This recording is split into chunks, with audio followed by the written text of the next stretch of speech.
Hello guys, ഞാൻ ചാളക്കറി വെച്ചുകൊണ്ടിരിക്കുകയാണ്. ചാള മേടിക്കാൻ ചെന്നപ്പോൾ സ്വർണത്തിൻ്റെ വില. പിന്നെ ഞാൻ 1/2 കിലോ ചാള വാങ്ങിച്ച്. ഇവിടെ ഒരു കുഴപ്പമെന്ന് വെച്ച് കഴിഞ്ഞാൽ 1/2 കിലോ ചാള മേടിച്ച് കഴിഞ്ഞാൽ അത് മുഴുവൻ വറുത്താലേ ഇവിടെ ചിലവാകുള്ളൂ. പക്ഷേ ഞങ്ങൾക്ക് പുളിഞ്ചാറ് കൂട്ടണ്ടേ, അപ്പം അതുകൊണ്ട് ഞാൻ കുറച്ചെന്ന് പറഞ്ഞാൽ ശരിയാവില്ല, വാല് ഞാൻ വറുക്കാനെടുത്തു. ബാക്കിയുള്ളത് ഞാൻ കറി വെക്കാനായിട്ട് എടുക്കണം. കാണിച്ചു തരാം, നിങ്ങളെ ഞാൻ കാണിച്ചു തരാം. ഇതുണ്ട, സവാളയൊക്കെ വഴറ്റി, മുളക് പൊടി, മഞ്ഞൾപ്പൊടി, വഴറ്റാൻ നേരത്ത് സവാള, ഇഞ്ചി, പച്ചമുളക്, വേപ്പില എല്ലാം ഇട്ട് വഴറ്റി. പുളി ഇട്ടിട്ടുണ്ട് കേട്ടോ ഞാൻ അതിൻ്റെ ഇടയിൽ കൂടെ. ചെറിയ നല്ല പുളിയാണ് ഇവിടെ, അപ്പോൾ ഇത്തിരി ഇട്ടാൽ മതി. പുളി ഇട്ടിട്ടുണ്ട്. വെള്ളം ലേശം കൂടെ ഒഴിക്കാം. മീൻ വേണ്ടേ? അപ്പോൾ നമ്മുടെ ഇതാണ്. ഇനി ലേശം നമ്മുടെ ഭരണിയിൽ ഉപ്പിരിപ്പുണ്ട്. ലേശം ഉപ്പ് അങ്ങോട്ട് ഇട്ടേക്കാം. നമുക്ക് ഉപ്പിൻ്റെ ഒരു ഇത് പറഞ്ഞുതരാം. അടുപ്പിന് വലതുവശത്തിരിക്കണം എന്നാണ് പറയണത്. ഉപ്പ് വിശ്വാസമുണ്ടെങ്കിൽ വെക്കുക, അല്ലാത്തവരത് ഗവനിക്കേ വേണ്ട. ഉപ്പ് ലേശം കൂടി ഇട്ടേക്കാം, അത് മതിയാവില്ല.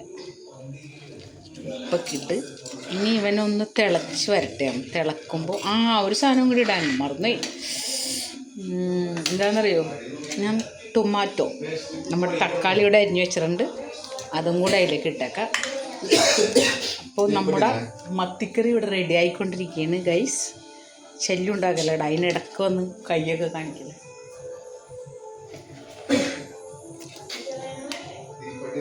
കണ്ടോ നമ്മുടെ മത്തിക്കറി. ഇനി അതിലും വലിയ രസം, ഞാൻ എൻ്റെ ചാളേനെ വെച്ചേക്കുന്നതാണ് രസം. 1/2 കിലോ ചാള വാങ്ങിച്ചാൽ എന്ത് ചെയ്യാനാണ്? വറുത്തില്ലെങ്കിൽ മക്കൾ തല്ലിക്കൊല്ലും.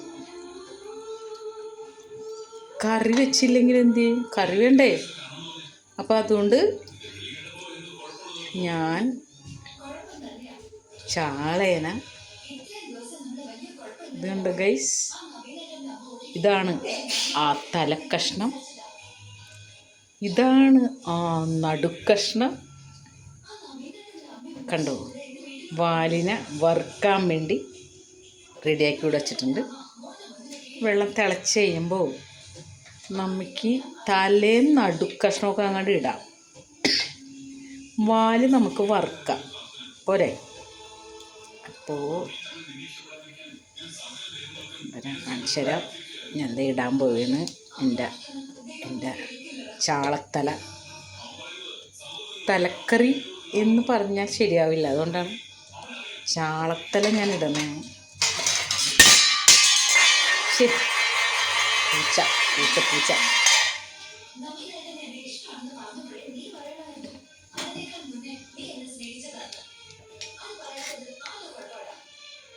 ഉണ്ടോ, ഞാൻ എൻ്റെ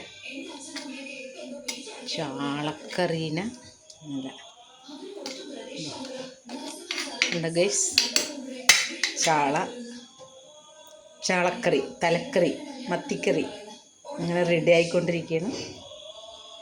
ഇനി അതിനെ നമുക്ക് കുറച്ച് സമയം അടച്ച് വെച്ച് കത്തിക്കാം.